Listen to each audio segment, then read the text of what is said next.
Guys, welcome to all on my channel law suits, जिसकी tagline है together we will make a lawsome life.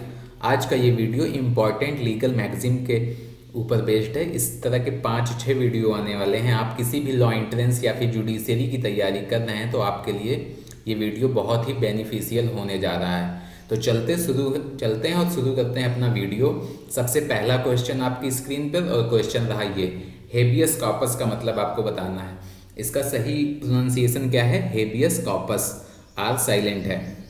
तो इसमें क्या होता है, ये एक तरह की रीट होती है इंडिया में।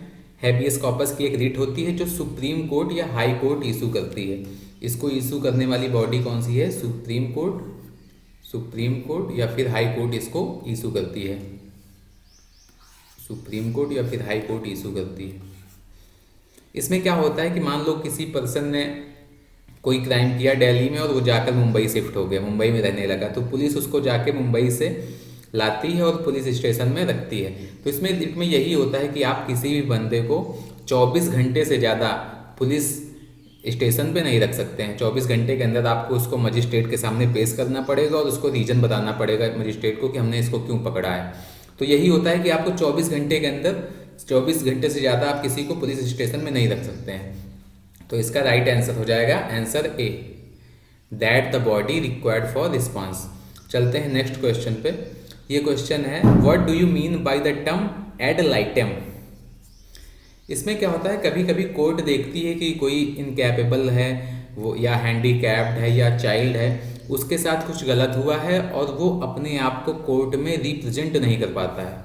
भाई कोई हैंडीकैप्ड है या फिर कोई चाइल्ड है, वो अपने आप को कोर्ट में रिप्रेजेंट नहीं कर पा रहा है। अगर कोर्ट को ऐसा लगता है तो कोर्ट उनके बिहाफ पे किसी को अपॉइंट करती है कि उनको उस बंदे के साथ जो भी गलत हो उस केस को कोर्ट में रिप्रेजेंट करे। तो इसका क्या आंसर हो जाएगा? इसका आंसर हो जाएगा फॉर द सूट। एड लाइटम का मतलब है for the suit. Answer A आपका राइट आंसर हो जाएगा कि किसी के केस के लिए, किसी को जो हैंडीकैप्ड है या फिर चाइल्ड है, इनकैपेबल है, उसके लिए अगर कोई दूसरा बंदा अपॉइंट करती है कोर्ट, तो फॉर द सूट किसी केस के लिए, तो एड लाइटम का मतलब यही होता है। आंसर ए राइट आंसर हो जाएगा।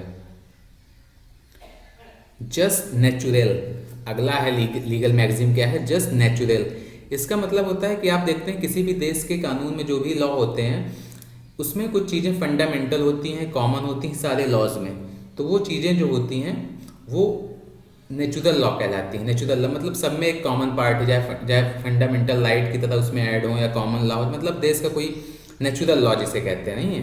तो वो इस क्वेश्चन का राइट आंसर हो जाएगा ऑप्शन सी, नेचुरल लॉ। इसके लिए कोई भी पार्लियामेंट को कानून नहीं बनाना पड़ता, कोई इनैक्टमेंट नहीं करना पड़ता है। वो एक फंडामेंटल चीज़ होती है जो सब में लगभग सेम होती है। तो राइट आंसर इसका हो जाएगा सी। नेक्स्ट क्वेश्चन क्या है? Sui generis, what is meant by the legal maxim sui generis. इसका मतलब होता है कि अपनी तरह का, मतलब से अपनी तरह का, अपनी प्रजाति का, अपनी स्पीसीज का, ठीक है, सेम काइंड का, किसी अलग तरीके का नहीं। जब एक जैसे लोग हों, कुछ भी हो अपनी तरीके का, तो इसका मतलब ये जनरली होता है of his own right. Right answer क्या हो जाएगा? बी। नेक्स्ट है क्वांटम मेरियट। क्वांटम मेरियट क्या होता है? मान लो कोई पर्सन है, वो उसको कोई इमरजेंसी की सिचुएशन है, वो किसी हॉस्पिटल में गया और डॉक्टर ने क्या किया? उसका ऑपरेशन कर दिया। डॉक्टर ने उसका ऑपरेशन कर दिया और बंदा बच गया, बट लेकिन बाद में वो बंदा गरीब था, वो पैसे उसको नहीं पे कर पाया। तो वो कोर्ट जाता है डॉक्टर और अपना डिमांड करता है। तो कोर्ट कहती है जितना वो डिजर्व करता है उतना पैसा उसको दिया जाए डॉक्टर को। तो इस क्वांटम मेरिट मतलब मेरिट के बेस पर जितना उसने काम किया है उतना उसको पैसा दिया जाए। या फिर कोई कॉन्ट्रैक्ट होता है, कोई जाके कहता है कि नहीं मेरा इतना हिस्सा होना चाहिए, मुझे इतना ही मिल रहा है, तब भी कोर्ट देखती है कि उसकी मेरिट क्या है, तो उसी बेस पे उसका तय करती है। तो as much as it deserve, जितना वो डिजर्व करता है उतना उसे दिया जाए। राइट आंसर क्या हो जाएगा आपका? सी। नेक्स्ट क्वेश्चन पे चलते हैं। Use commune, what is meant by the legal magazine use commune. इसका मतलब क्या होता है? Common law. किसी भी देश का जो कॉमन लॉ होता है उसको यूस कॉम्यून कहते हैं। तो राइट आंसर आपका सी हो जाएगा। नेक्स्ट क्वेश्चन पे चलते हैं। देखो इसका इनका जो लीगल ये मैगजीम है, इनका प्रोनाउंसिएशन हम लोग इसको सही नहीं बोल सकते हैं, कोई इंडियन नहीं बोल सकता सही, क्योंकि ये सारी लैटिन लैंग्वेज से ली गई हैं। Locus delicti, what is meant by the legal maxim locus delicti? Local delicti का मतलब होता है कि सीन ऑफ क्राइम, मौकाए वारदात, जहाँ पे कोई घटना कोई क्राइम होता है उस प्लेस को क्या कहते हैं लैटिन लैंग्वेज में? लोकस डेलिक्टी, मतलब सीन ऑफ क्राइम। तो राइट आंसर आपका क्या हो जाएगा? B, place of crime. जहाँ पे कोई भी क्राइम होता है, रेप हो, मर्डर हो, तो प्लेस ऑफ क्राइम को लैटिन लैंग्वेज में, लैटिन फ्रेज में क्या कहते हैं? लोकस डेलिक्टी। नेक्स्ट क्वेश्चन पे चलते हैं। स्टॉपेल का मतलब क्या होता है? स्टॉपेल भी एक लीगल टर्म है। तो इसका क्या मतलब होता है कि मान लो किसी बंदे ने कोई स्टेटमेंट दिया, देन उसके बाद वो कोर्ट में फिर दोबारा स्टेटमेंट देता है, और जो पहली बार उसने स्टेटमेंट दिया होता है उसका जस्ट अपोजिट देता है या उससे अलग देता है, तो कोर्ट उसको ऐसा करने से रोकती है। कोर्ट क्या है? उसको ऐसा करने से रोकती है। तो राइट आंसर आपका हो जाएगा forcing to stop. B option आपका राइट आंसर हो जाएगा। बी है, बी आपका राइट आंसर हो जाएगा। स्टॉपेल का मतलब होता है। नेक्स्ट क्वेश्चन है बोना वैकेंटिया। बोना वैकेंटिया भी एक लीगल टर्म है। इसका क्या मतलब होता है?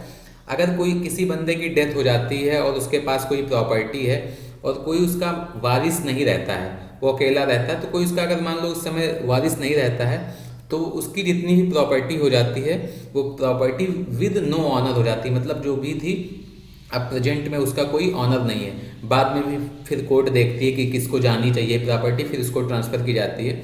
बट बोना वैकेंटिया का मतलब क्या होगा? प्रॉपर्टी विद नो ऑनर, मतलब उसका कोई मालिक इस समय प्रेजेंट में नहीं है। ऑप्शन राइट क्या हो जाएगा? ए। नेक्स्ट क्वेश्चन पे चलते हैं। Census, consensus ad idem, what is meant by consensus ad idem? इसका क्या मतलब होता है कि मान लो जब 3-4 बंदे कोई कॉन्ट्रैक्ट करते हैं, तो उनकी किसी उस कॉन्ट्रैक्ट पे एक जनरल अंडरस्टैंडिंग होती है, तभी वो कॉन्ट्रैक्ट बन पाता है। किसी तो जो भी कॉमन अंडरस्टैंडिंग या जनरल अंडरस्टैंडिंग उनके बीच में होती है, उसी को टर्म किया जाता है कंसेंसस एड आइडम। तो राइट आंसर आपका हो जाएगा द मीटिंग ऑफ माइंड्स, मतलब उन सबका जो माइंड है वो मीट कर रहा है आपस में, वो लोग एक दूसरे से एग्री हैं, तभी वो कॉन्ट्रैक्ट में जा रहे हैं। तो राइट आंसर डी हो जाएगा। What is meant bye caveat? Caveat का मतलब क्या होता है? वार्निंग, वार्निंग या चेतावनी।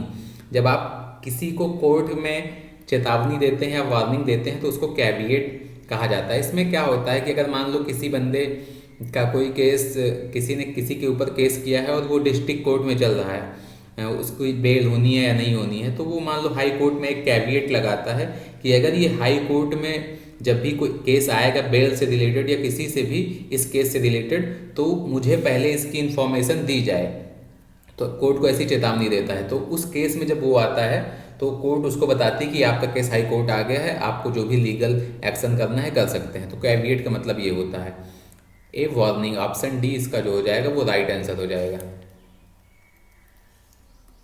डी। नेक्स्ट क्वेश्चन पे चलते हैं।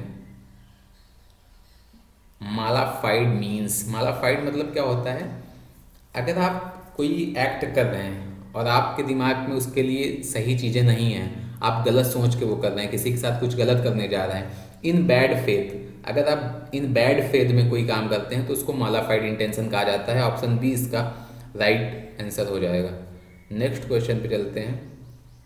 एक्टस रियस, एक्टस रियस एक बहुत इंपॉर्टेंट है। एक्टस रियस का मतलब है जो भी आप गलत काम करते हैं, जो भी आप गिल्टी एक्ट करते हैं अकॉर्डिंग टू लॉ जो सही नहीं है, तो उसको एक्टस रियस कहा जाता है। रेप, मर्डर, लूट, कुछ भी आप करते हैं जो सही नहीं है, जो भी गलत है कानून की नज़र में, that is called actus reus. Option D will be the right answer, the guilty act. एक एक्टस रियस होता है, एक मेंस रिया होता है। जब आपका माइंड गिल्टी होता है तो मेंस रिया होता है, जब आपका एक्ट गिल्टी होता है तो द गिल्टी एक्ट उसको कहा जाता है। जब आपकी बॉडी कोई गलत काम करती है तो द राइट ऑप्शन हो जाएगा आपका ऑप्शन डी। नेक्स्ट क्वेश्चन पे मूव करते हैं। देखो, इग्नोरिया जूरिस नॉन एग्जीक्यूजेट का मतलब क्या होता है कि मान लो आप अमेरिका गए और आपने अमेरिका में गांजा बेचना शुरू कर दिया। आप इंडियन हैं, आप वहाँ गए और गांजा बेचना आपने शुरू कर दिया, तो वहाँ की पुलिस आपको पकड़ लेती है, आपके ऊपर एफआईआर करती है और आपको जिला वो जेल में डाल देती है। तो आप वहाँ ये नहीं कह सकते हैं कि मुझे यहाँ का कानून, यहाँ का जो लॉ है रिलेटेड टू गांजा मुझे नहीं पता था, इसलिए मैं ये काम कर रहा था। तो अगर आप ये एक्सक्यूज़ देंगे कि मुझे यहाँ का लॉ नहीं पता था इसलिए मुझे माफ़ कर दिया जाए, तो ये संभव नहीं है किसी भी देश में। आपको अगर कानून वहाँ का नहीं पता है तो ये आपके एक्सक्यूज का बेस्ड नहीं होता है। तो राइट आंसर क्या हो जाएगा? Ignorance of a law is not an excuse. Right answer क्या हो जाएगा? बी। नेक्स्ट क्वेश्चन पे मूव करते हैं। कैविएट एम्पटोर। कैविएट एम्पटोर इसका मतलब क्या होता है? Let the buyer be aware, beware. Let the buyer beware मतलब आप अगर कोई भी सामान खरीद रहे हैं तो आपकी ये जिम्मेदारी बनती है कि आपको जो जो चीज़ें उस प्रोडक्ट में देखनी है वो आपकी जिम्मेदारी है। वो ख़राब है नहीं है कैसा भी है, मतलब उसका प्राइस ज़्यादा है कम है, आप बाद में उसके लिए कुछ नहीं कर सकते।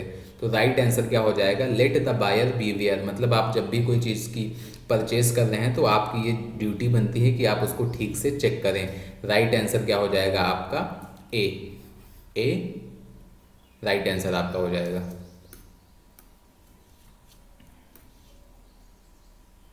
नेक्स्ट क्वेश्चन पे चलते हैं। इंजुरिया साइने डैमनम। इंजुरिया साइने डैमनम ये भी बहुत इंपॉर्टेंट एक लीगल मैगजीम है। इसका क्या मतलब होता है कि injury without damage. Injury without damage, आपको इंजरी तो हो गई है लेकिन आपको कोई डैमेज नहीं हुआ है, मतलब आपके लीगल जो राइट्स हैं, जो आपको कानून से अधिकार मिले हैं, उसका तो वायलेशन हो गया है, लेकिन आपको अगर रियल में देखा जाए तो आपको कोई डैमेज नहीं हुई है। इंजरी विदाउट डैमेज, जब आपको इंजरी तो हो जाती है, आपके लीगल राइट का वायलेशन तो हो जाता है, बट इन रियलिटी आपको कोई डैमेज नहीं होता है। सपोज करिए कि आप कोई इलेक्शन है, आप उसमें वोट करने जा रहे हैं, आप उसमें वोट करने जा रहे हैं, उसमें दो लोग हैं, ए और बी कैंडिडेट हैं। आप ए को, आपने सोचा था कि आप ए को वोट करेंगे, बट आपको रास्ते में बी के जो बंदे होते हैं वो रोक लेते हैं और आपको वोट करने से मना कर दिया जाता है, आप वोट नहीं दे पाते हैं। तो आप वोट नहीं दे पाए, ये आपके लीगल राइट का वायलेशन हुआ। जो आपको वोट देने का अधिकार है आप वो नहीं कर पाए। बट एट लास्ट क्या होता है, जब इलेक्शन का रिजल्ट आता है तो ए बंदा जीत गया होता है, आपने उसको वोट नहीं दिया था, आप उसको ही देने वाले थे, फिर भी वो जीत गया है। तो आपको अगर देखा जाए तो रियल में कोई डैमेज तो हुआ नहीं, आप जिसको जितवाना चाहते थे वही बंदा जीता है, बट आपने वोट नहीं दे पाए, आपका लीगल राइट का वायलेशन हुआ है, इसलिए इंजरी विदाउट डैमेज। आपको इंजरी हुई है लेकिन आपको रियल में कोई डैमेज नहीं हुआ है। तो ये इतने आज क्वेश्चन थे। नेक्स्ट वीडियो फिर कल अपलोड होगा। मेरे चैनल को लाइक करिए, इस पर कमेंट करिए और सब्सक्राइब करिए, अपने दोस्तों के बीच में शेयर करिए। थैंक यू गाइस, मिलते हैं फिर किसी अच्छे वीडियो के साथ। तब तक के लिए टाटा बाय बाय।